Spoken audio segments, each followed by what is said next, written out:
muscular rebagliati.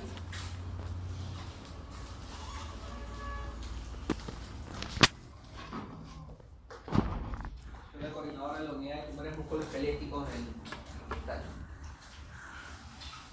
La clase de hoy es una clase, digamos, dentro de traumatología, dentro de la ortopedia, es muy amplia, hay muchas puertas. Una de ellas es justamente el trauma, propiamente. Las lesiones traumáticas de rodillas son de las lesiones más frecuentes que van a encontrar. Y esta va a ser la base de todo. Si tienen una noción de mecánica y de anatomía, se les va a hacer muy sencillo. Tenemos la rótula que se estabiliza. Aquí no está el tendón rotuliano, el tendón del cuádriceps, tiene dos retináculos, y la estabilidad propiamente de la rodilla, los ligamentos principales son los ligamentos colaterales y los cruzados. ¿De acuerdo? Parte de la estabilidad también lo dan los meniscos, que cumplen una función de amortiguación. Entonces, los huesos que están comprometidos, tibia, fémur, rótula y peroné. Algo muy sencillo, ha sido solo recordar algo que ya han visto en anatomía. Las lesiones que vamos a ver son fracturas, luxaciones, esguinces y roturas meniscales. Ahora, esta parte puede ser que es un poco mecánica y un poco pesada. Las fracturas del fémur distal implican el 6% de todas las fracturas del fémur. Es más frecuente en jóvenes por traumas de alta energía. Cuando se produce en personas mayores, normalmente son relacionados a traumas de baja energía en huesos osteoporóticos o alrededor de prótesis de rodilla. Se presenta en 1/3 de los pacientes politraumatizados, y esto es importante: 50% de las fracturas de fémur distal son de alta energía y por lo tanto pueden ser fracturas abiertas, fracturas expuestas.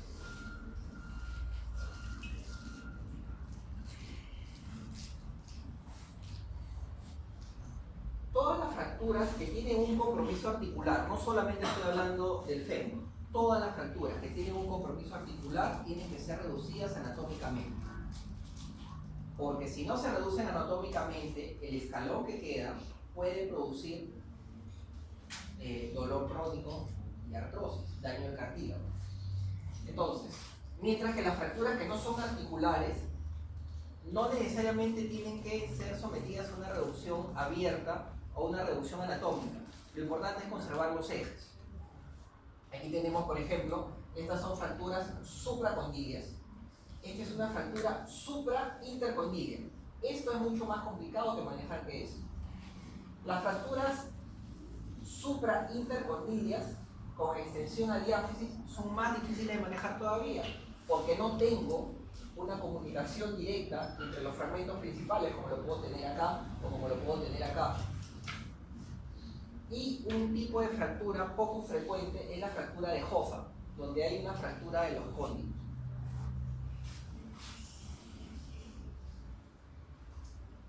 Solamente para que tengan idea, el miembro inferior no es una sola recta. Tiene más o menos unos ángulos de inclinación. La rodilla normalmente tiene entre 5 y 8 grados de valgo.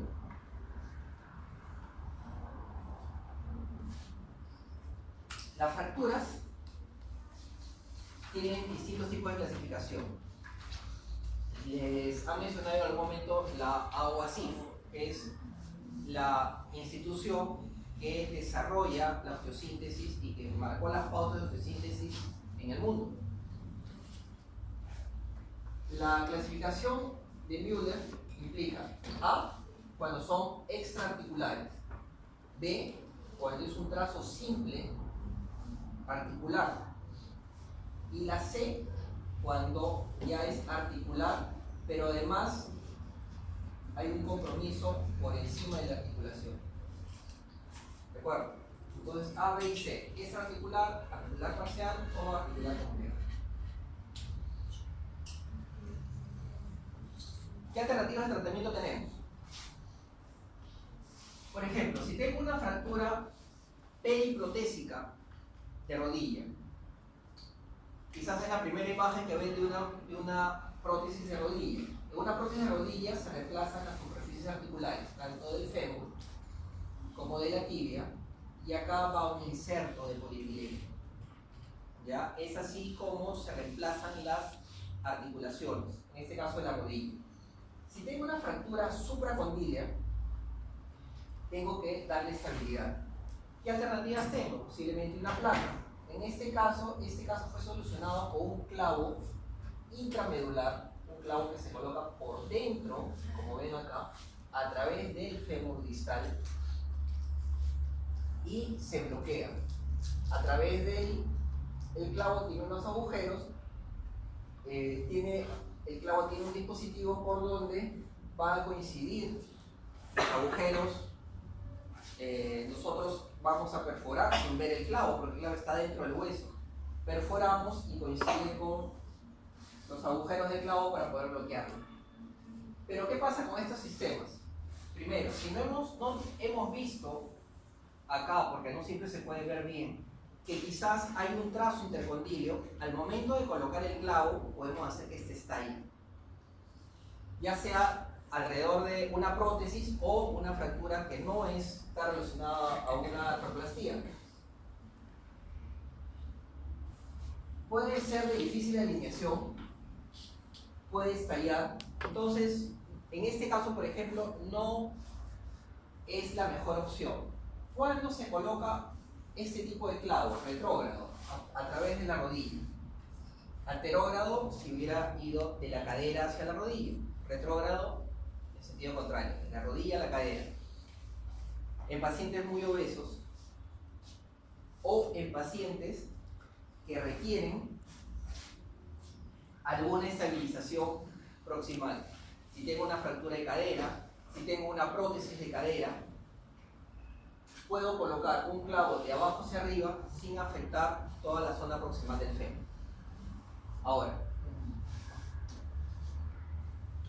aquí por ejemplo, ya vimos un clavo, pero ¿qué pasa con las placas y tornillos? En este caso es una fractura con una diáfisis polifragmentaria. En este caso, por ejemplo, se coloca una placa con tornillos. Puede parecer algo suficiente, pero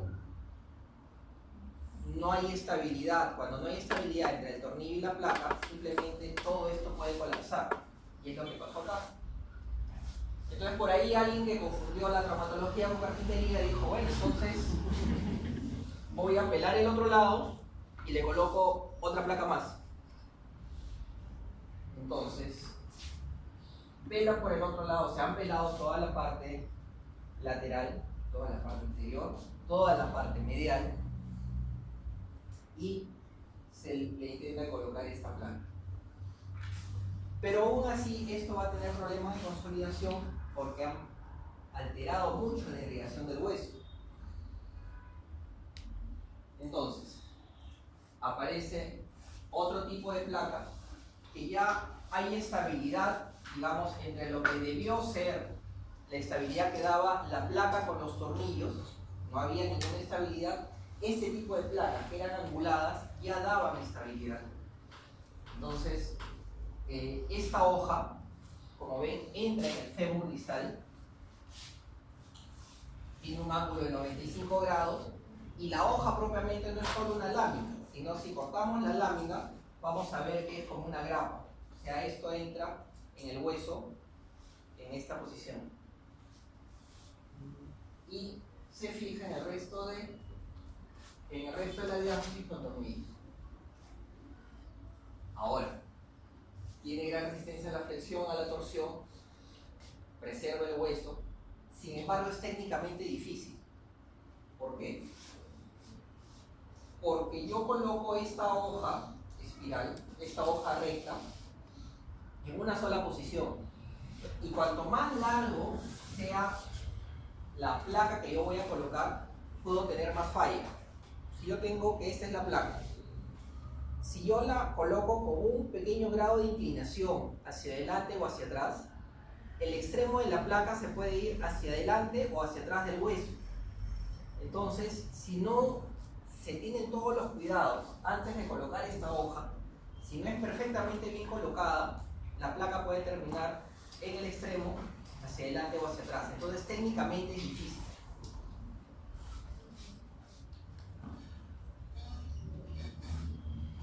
Luego de esto, aparece otro sistema, en que en lugar de colocar una placa, coloco un tornillo, pero un tornillo muy grueso. Coloco un tornillo y ese tornillo permite que sobre el tornillo entre una placa tubo, una placa que termina en un tubo. Por ese tubo entra el tornillo, de manera que una vez que entra incluso entre el tornillo y la placa, no necesariamente es circular el espacio que hay acá, sino puede tener una ceja como para que haya solo una posición entre la placa y el tornillo.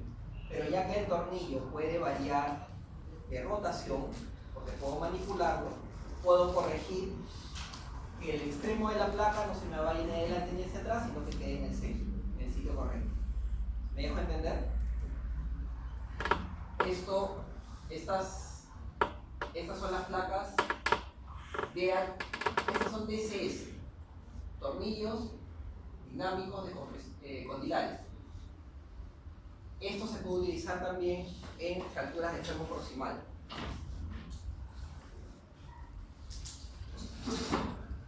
Ahora, luego de esto sale otro sistema. Ustedes les han explicado de las fijaciones externas. Imaginen, olvídense en este momento de este hueso, de esta placa. Yo puedo colocar unos clavos, otros clavos, y por fuera de la piel coloco una barra de acero. Entonces voy a tener estabilidad.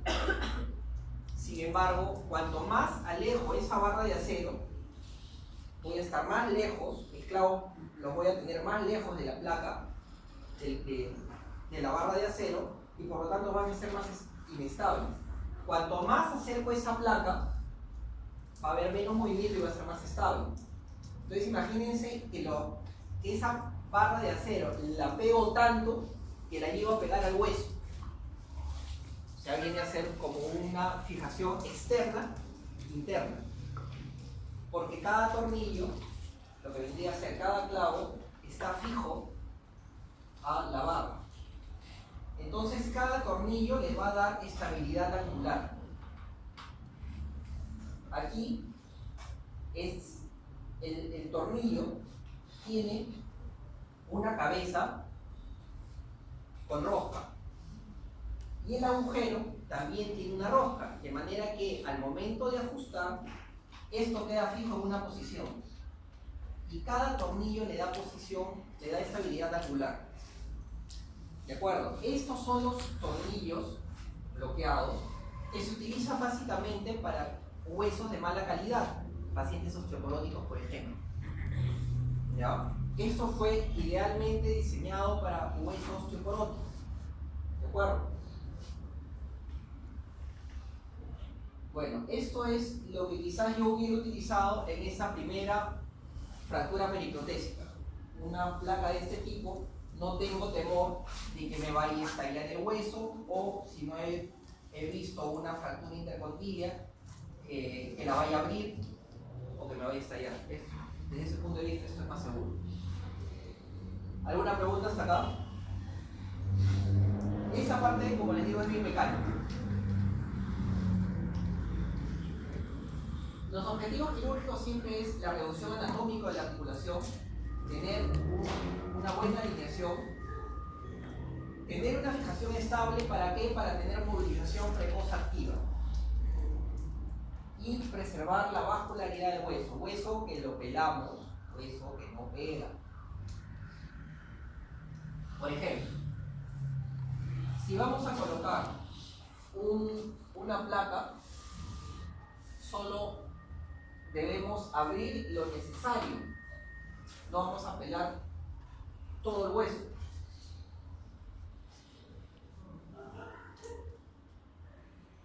Y esto nunca hacer.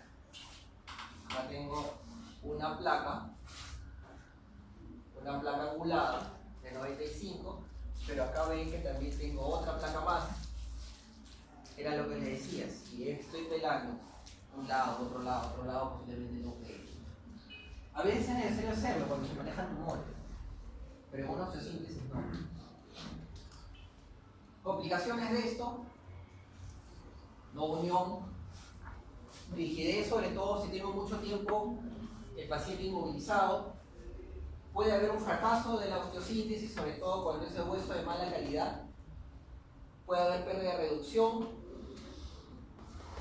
Puede desviarse en varo o valgo, sobre todo cuando hay fracaso de la fijación, etc.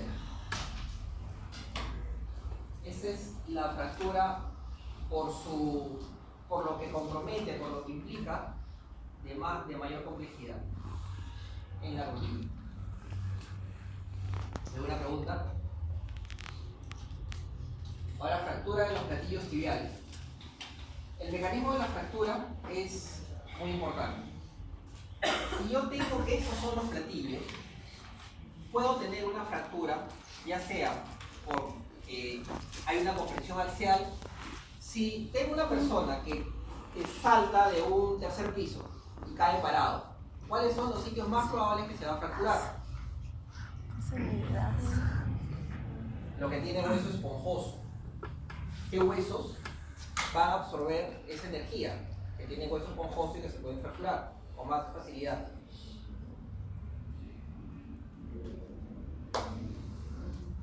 Calcáneos. ¿Qué más? Cuerpos vertebrales. ¿Qué más? Cadera. ¿Ya?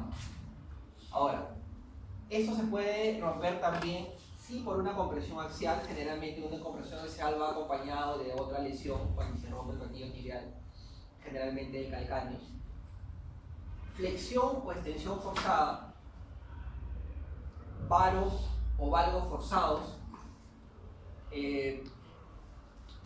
Por ejemplo, ha pasado varios futbolistas que patean el aire y caen con la pierna sin haber disipado en ningún momento la energía de la patada que estaban dando. Puede haber una fractura del platillo tibial. Un varo o valgo forzado, porque el cóndilo puede lesionar y romper también el platillo tibial. Igual siempre dos grupos: alta energía, jóvenes; baja energía, pacientes osteoporóticos. Nuevamente la clasificación AO. ¿Recuerdan? Hace un momento hablamos de que el fémur era 3. Entonces tenemos este segmento 1, 2, 3, 4. Entonces si tengo 4, tibia, tengo 1 porque es proximal. Entonces si hablan de una fractura, empieza 4, 1, es tibia proximal. Tibia proximal, y A extraarticulares, igual B articulares parciales y C articulares completas.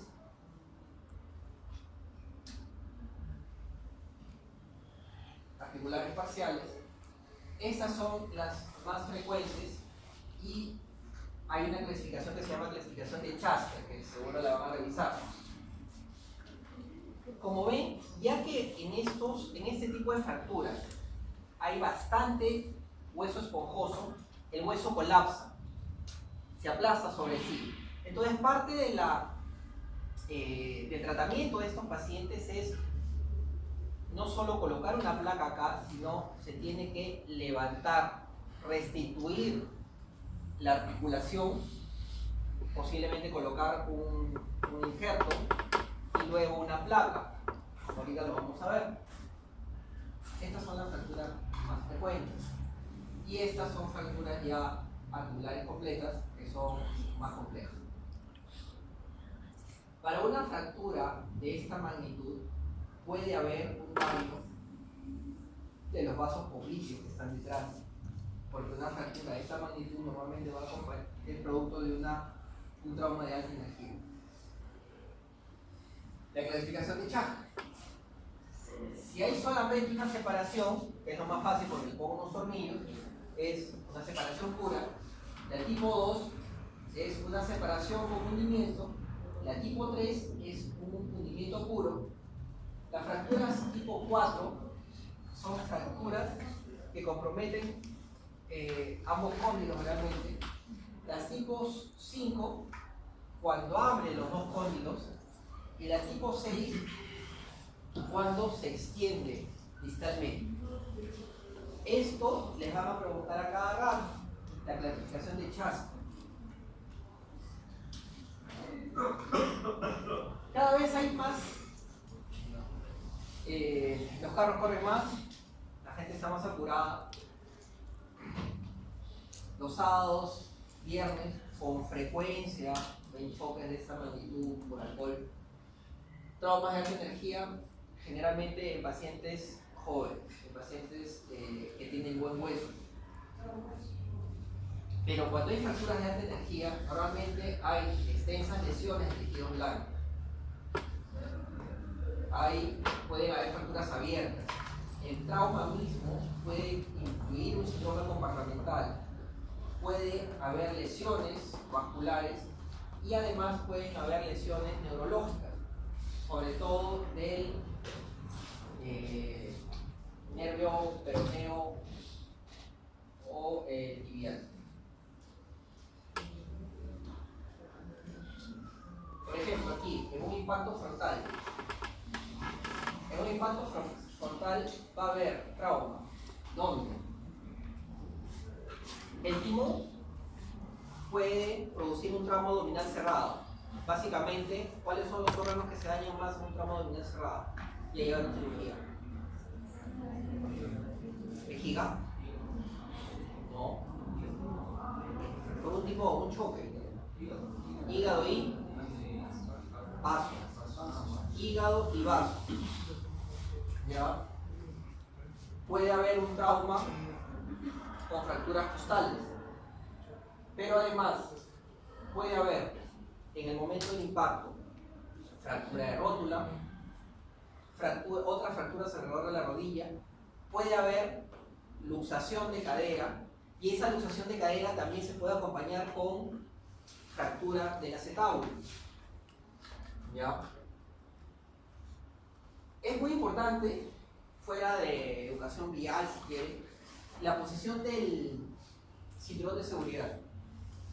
Yo he visto gente que por tener mal el cinturón, simplemente en el momento del impacto se han decapitado, ¿no? Por eso es que los carros tienen un nivel para subir o bajar el cinturón.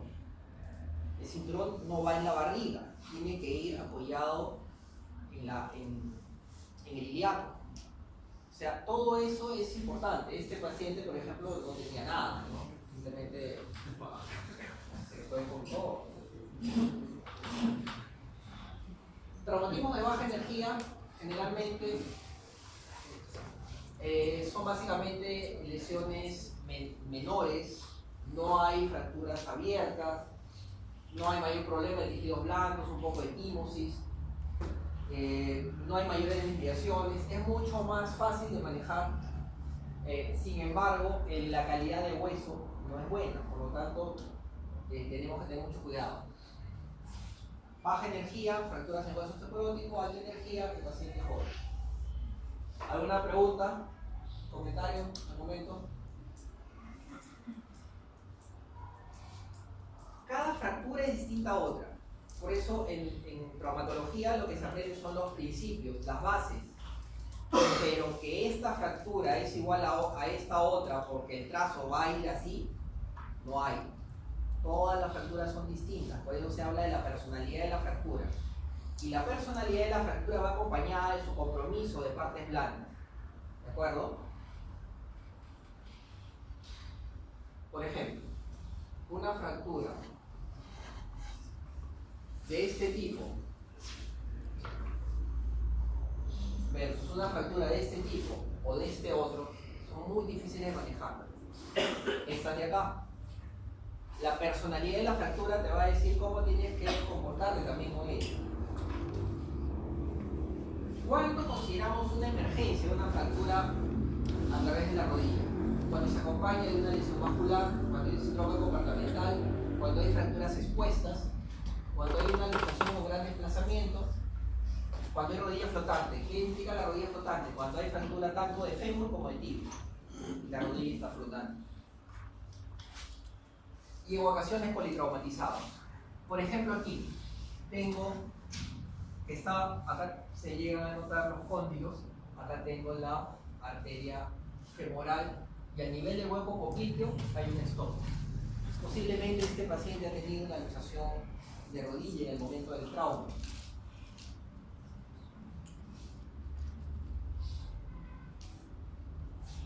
Generalmente esto se maneja con placas y tornillos, ¿no? Tornillos que una vez estabilizada la superficie, se colocan tornillos para darle soporte y placas de sostén.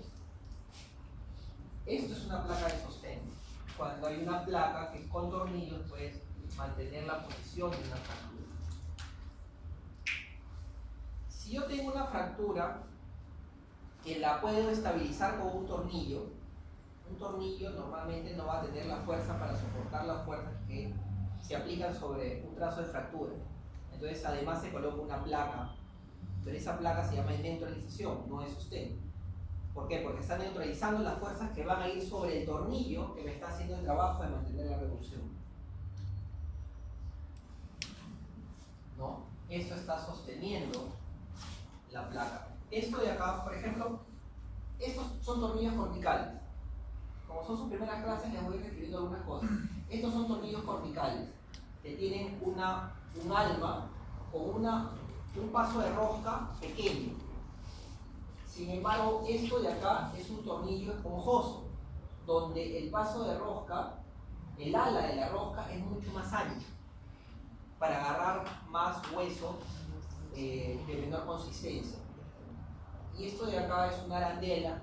Los que hacen reparaciones en su casa le podrán llamar guache si quieren, pero el término es arandela. Nuevamente, los fijadores internos bloqueados,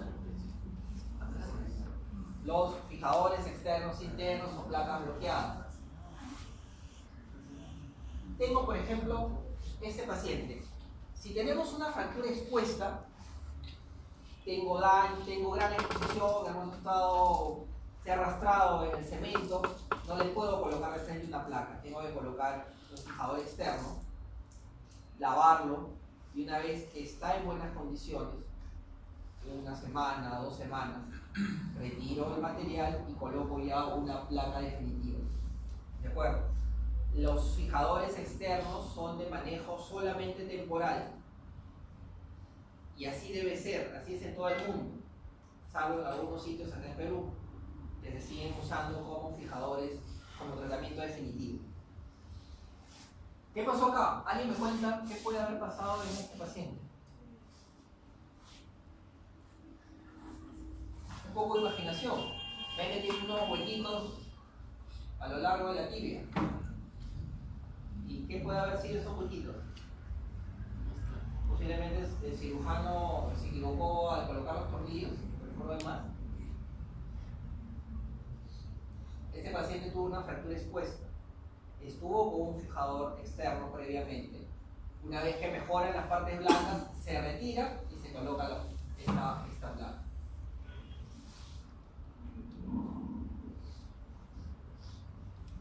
Como en este caso, por ejemplo, donde se coloca un fijador externo. Acá tenemos los clavos para darle estabilidad. Acá sí se ha colocado una placa con tornillos y con esto se le está dando estabilidad. Realmente esto va más arriba porque está puenteando la rodilla. Son traumas de alta intensidad. ¿Ya?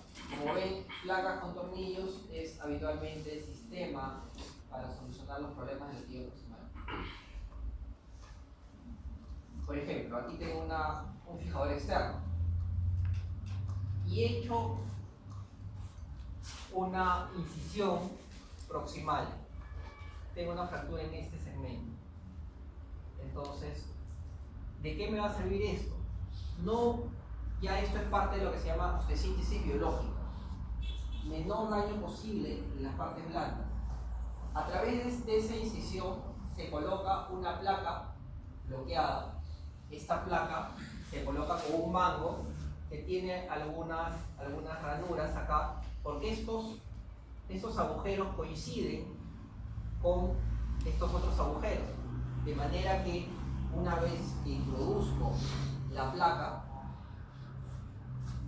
hasta una vez que ya tengo la placa por dentro, coloco unas guías y yo sé que al perforar el hueso voy a atravesar y voy a fijar esa placa con tornillos. Y aquí no se está tocando nada de la vascularidad. Ahora hay mucha violencia. En los años que yo me formaba como traumatólogo, creo que también. Y algo que pasaba con mucha frecuencia era que habían asaltos y que decían bájate del carro. El paciente no se bajaba, le disparaban en el muslo, igual lo botaban, se llevaban el carro. O sea, se llevaban el carro y el paciente quedaba tirado con un fémur, con una fractura por bala. Fracturas por bala son consideradas de alta energía. ¿Ya? Siempre. Y la bala no te hace un trazo, te estalla el hueso. Entonces esos pacientes posiblemente hay que colocar temporalmente un fijador o mantener en tracción y luego de 2 semanas recién pensar en hacer una osteosíntesis de este tipo biológico. Los resultados dependen del tipo de fractura, de cómo están los tejidos blandos, pero aún así, en general se considera que la mayor parte de los pacientes puede llegar a tener un buen resultado. Sobre todo si son pacientes jóvenes. Las opciones quirúrgicas también dependen del tipo de lesión, del tipo de característica del paciente. Es distinto un paciente que colabora a un paciente que definitivamente tiene, por ejemplo, trastornos mentales o ancianos que están desubicados. Depende de las características del cirujano. Yo como cirujano puedo tener más entrenamiento o más confianza en tal sistema que en el otro. Y además de lo que me ofrece la institución. Quizás en el hospital son distintas las cosas que me puedo ofrecer la institución a diferencia de lo que puedo hacer en la clínica, por ejemplo. Entonces, nuevamente, las conclusiones: reducción anatómica para darle estabilidad absoluta, estabilidad relativa si es en la metáfisis, en la diáfisis, darle estabilidad para dar movimiento precoz. Si damos movimiento precoz, vamos a disminuir la posibilidad de que haya rigidez. ¿Algún comentario? ¿Hasta ahí? Seguimos con fracturas de rótula.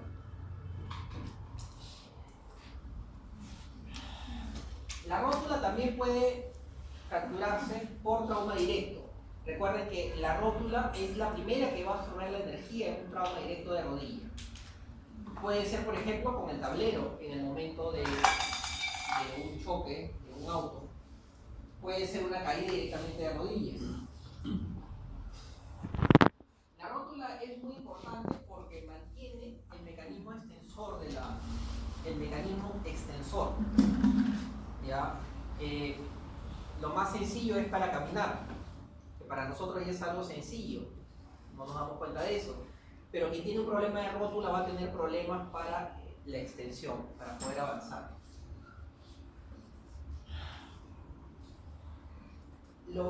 El tratamiento de elección es el tratamiento quirúrgico para tratar de dar un movimiento precoz.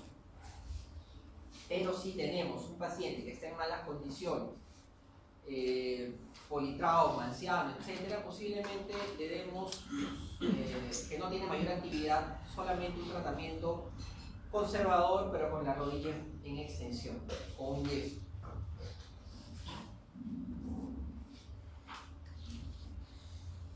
Ahora, las fracturas desplazadas son aquellas que tienen una separación de 3 a 4 milímetros o un escalón articular de más de 2 milímetros. Y la que tiene, la más frecuente es la fractura transversa de este tipo. Pueden haber fracturas de todos los tipos que ven. Cuando, por ejemplo, tengo una fractura de este tipo, este pedazo de hueso lo puedo sacar. Y acto seguido tengo que reinsertar el tendón rotuliano por agujeros intraóseos en la rótula distal. El tratamiento más frecuente de una fractura de rótula, ya lo vamos a ver, en una placa, muchas veces en una placa AP no vamos a distinguir claramente una fractura de rótula, pero en una placa lateral sí la vamos a identificar, como esto, por ejemplo. El tratamiento conservador, como les mencioné, como un yeso que va del tobillo a la ingle. ¿De acuerdo? El tratamiento quirúrgico es una revisión anatómica, en este caso porque es articular, el hueso articular, restaurar la congruencia de la superficie articular y, sobre todo, restaurar la integridad del mecanismo extensor. Algo tan sencillo como un obenque.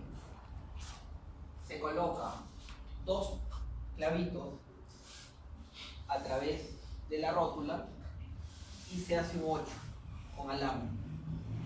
Ese es el tratamiento más frecuente. ¿Dónde más se utiliza este tipo de sistemas? En el écrano. ¿Qué pasa si yo a este paciente, miren acá, yo a este paciente le digo flexiona la rodilla? Ya está con este sistema y le digo flexiona la rodilla.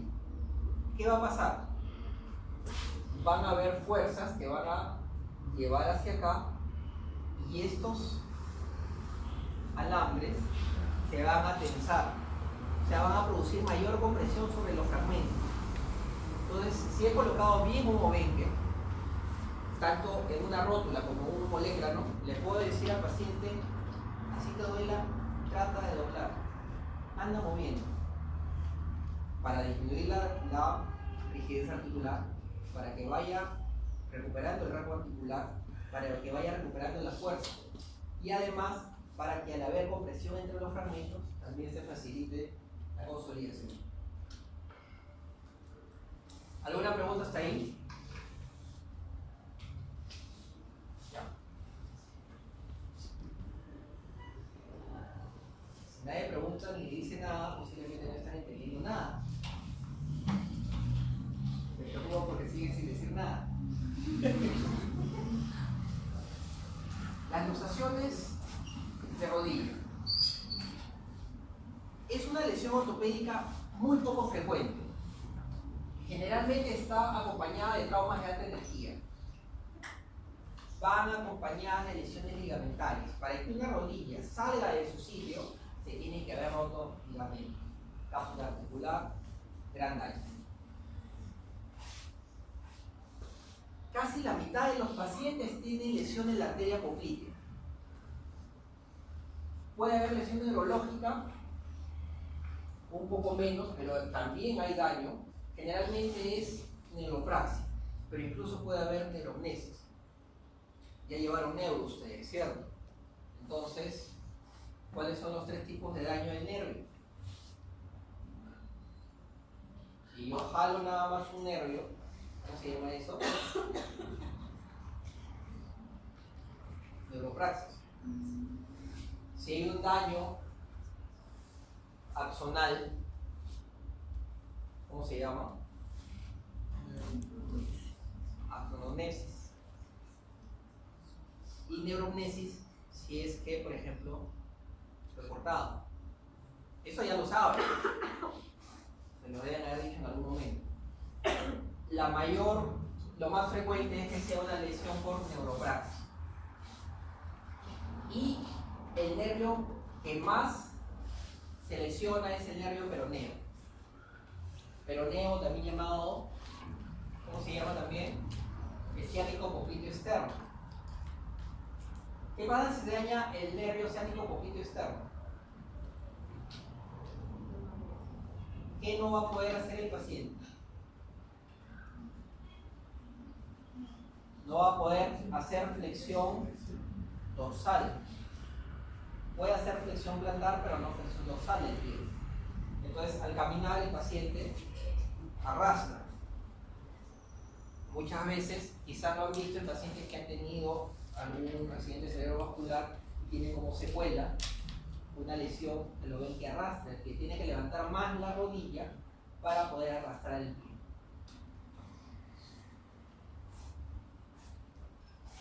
Las lesiones, puede ser que el paciente haya tenido una luxación y se ha reducido. Entonces, pero si es que no se ha reducido o a la tracción no se acomoda la rodilla, tiene que entrar a sala. Si la luxación va acompañada de una fractura abierta, tiene que entrar a sala, no solo para reducir, sino para limpiar. Por el gran daño que hay, por la lesión vascular que puede haber por compresión de los vasos popliteos, puede haber un síndrome comportamental. En ese momento se estabiliza, se lava, se maneja el síndrome comportamental si es que hay, pero el tratamiento de las lesiones multiligamentarias se hace después, no es inmediato, porque hay mucha reacción inflamatoria todavía. Se espera un par de semanas por lo menos y luego de eso se le hace el tratamiento definitivo. Esto, por ejemplo. O sea, aquí no hay forma de que no haya daño del vaso. El vaso va por acá, debería ir pegadito acá, y miren. Aquí va debajo de la arteria poplitea, ya va el tronco tibio peroneo. Y no solo eso, este paciente, por acá va el nervio ciático popliteo externo. Justo hay una luxación posterior y lateral. Este paciente, además de tener un daño vascular, tiene una lesión del nervio peroneo.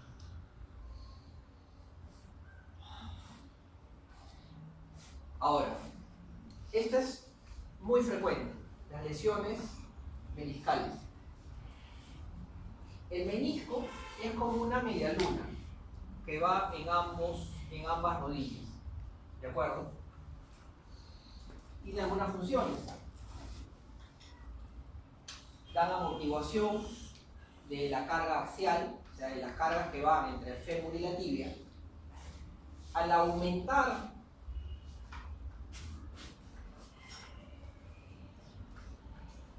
al tener una forma triangular o media cónica, le dan mayor estabilidad de contacto al cóndilo femoral, por lo tanto le da mayor estabilidad también a la rodilla.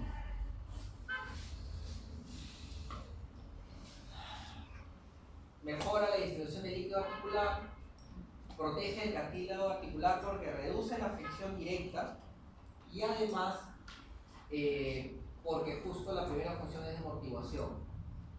Puede haber una lesión del menisco por una hiperextensión forzada, una rotación. Lo más frecuente son rotaciones bruscas con la rodilla en semiflexión. Puede haber también una lesión por aplastamiento. El menisco que más se daña es el menisco medial. Recuerden, ¿no? El que más se daña es el menisco medial. Las maniobras, cuando se examina un menisco, se lleva la rodilla, la maniobra de McMurray en semiflexión, se rota para adentro o afuera y generalmente se coloca, se hace cierta presión sobre los espacios articulares anteriores o posteriores. Cuando se cierra, al mover la rodilla se cierran los espacios y por lo tanto va a haber presión sobre el menisco que está lesionado y va a haber dolor. Y Y bajo el mismo principio, con el paciente boca abajo, se ejerce una presión axial y rotación. En el momento que el paciente tiene dolor en un movimiento en que los espacios articulares se cierran, se da cuenta de qué menisco es el que está dañado. Las lesiones de meniscos, las traumáticas más frecuentes son de todo este tipo. Roturas verticales. Esta es compleja porque esto del que debería ir pegado, una rotura longitudinal y esto queda flotando, como un asa de balde. Doble asa de balde. En fin, todas este tipo de lesiones, cuando hay fragmentos de menisco que están flotando, duele y por lo tanto tiene que ser reparado. ¿Cómo se repara un menisco? Normalmente esos fragmentos de menisco que pertenecen a la zona blanca no tienen buena irrigación, por lo tanto se retiran. Si hay una lesión de menisco en la zona roja, se puede intentar una sutura meniscal, pero la mayoría de lesiones son en la zona blanca. Entonces normalmente el tratamiento es una meniscectomía parcial artroscópica, donde simplemente a través de la piel se hacen dos pequeños agujeritos para introducir la cámara, para introducir líquido a presión y con una pinza ir comiendo o afeitar el menisco roto. Y la sutura meniscal, como ven ya en la zona roja, bueno, este es un esquema, pero esto ya es una foto en la que se hace una reparación. Esta zona sí puede cicatrizar, porque es mucho más irrigada que la zona blanca. ¿De acuerdo? Algunos dirán, pero si me van a sacar un menisco, entonces puede haber trasplante de menisco. En teoría sí, pero todavía no se encuentra la forma de tener un banco de menisco, no solo un banco de menisco, sino de escoger el menisco adecuado. Cuando se han hecho estos trasplantes, se han encontrado que puede quedar la rodilla en semiflexión porque el menisco era más grande de lo esperado, o que se rompe con facilidad cuando es más pequeño. Entonces es complicado. Y quienes se está tratando o intentando más es los deportistas de competencia. Ahora, las lesiones ligamentarias también son lesiones deportivas muy frecuentes, aún sin contacto, y además son frecuentes en los accidentes de tránsito. Los ligamentos que más se lesionan son el cruzado anterior y el colateral medial. Bueno, en Estados Unidos se opera más o menos unos 70 pacientes por 100.000 habitantes de lesiones del ligamento cruzado anterior. Una lesión ligamentaria, generalmente el cruzado anterior, que es el más se daña, te saca de las canchas por lo menos unos 6 meses. La mayoría se producen por rotación de la rodilla. Ya vieron al jugador argentino, simplemente con la rodilla, flexión y un giro. Eso fue todo. Puede producirse por un golpe vacío. Pueden acompañarse de lesión de ligamento cruzado posterior o de ligamento colateral medial. Las lesiones del cruzado anterior. Y aquí tenemos la lesión, las maniobras de cajón. Uno tiene que fijar la posición del pie, ya sea que uno se sienta o le pone la rodilla sobre el pie. Se le avisa siempre al paciente, no te asustes, voy a jalar, y se tracciona. Si la rodilla se desplaza en forma anterior, como si estuvieran abriendo un cajón, es porque los ligamentos el ligamento cruzado anterior está roto, o si es hacia atrás, el posterior está roto. Para ver los ligamentos colaterales, si uno tiene la pierna en esta posición, pone una mano como punto de apoyo, como punto de fulcro, y trata de abrir al otro lado. O sea, aquí están poniendo un tope para abrir la rodilla hacia allá, hacia adentro, para ver si el ligamento en esta zona, o sea, el colateral externo está roto, y acá al revés. Y la maniobra del Lashman, que es la que vieron hace un rato con el jugador argentino.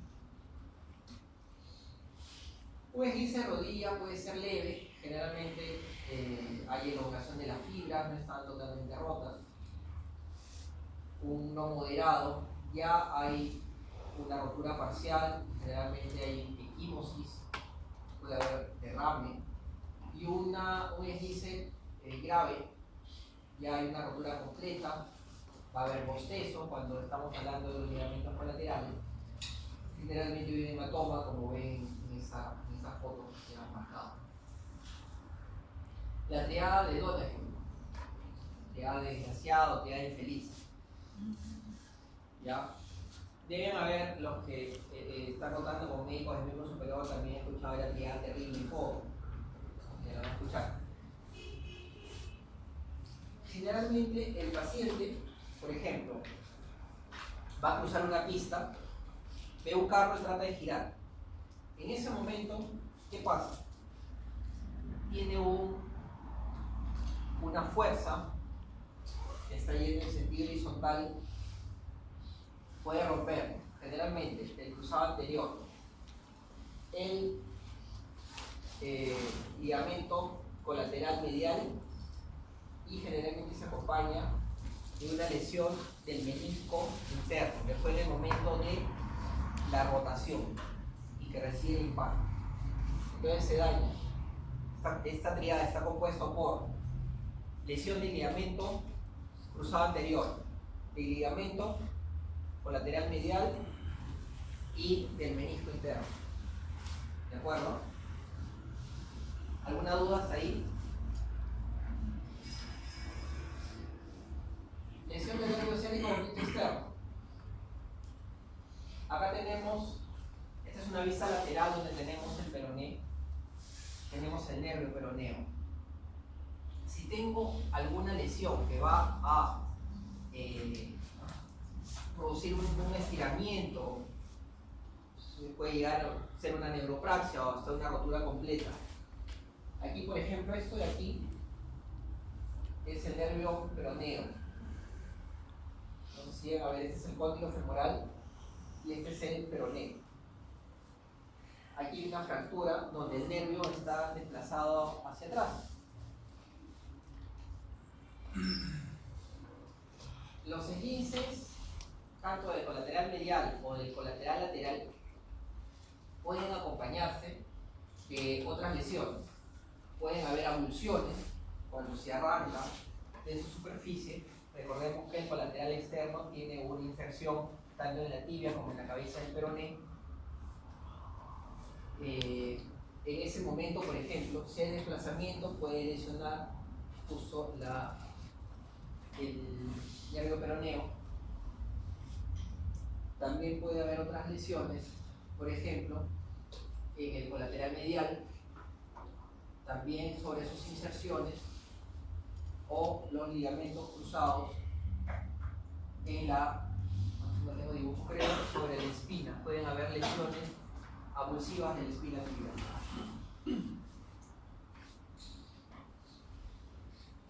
La lesión del ligamento cruzado posterior es una lesión poco frecuente.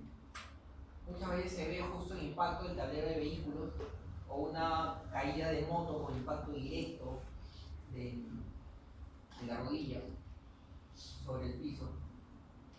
Puede haber una rotura acompañada, una rotura de rótula o de fémur, puede ir acompañada de una luxación de cadera.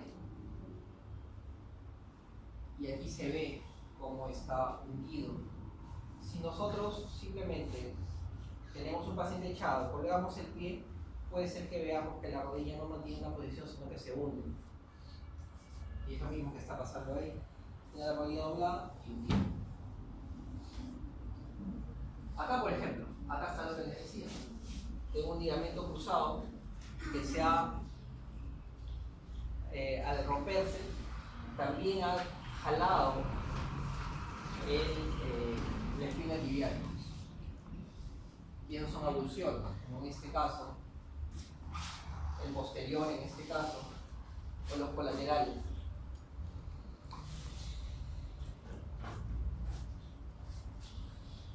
Y el tratamiento es conseguir la estabilidad de la rodilla, proteger los meniscos, recuperar el rango articular y generalmente el retorno a la actividad deportiva. No siempre se puede. ¿Cómo se repara? Se coloca, todo esto se hace por vía artroscópica.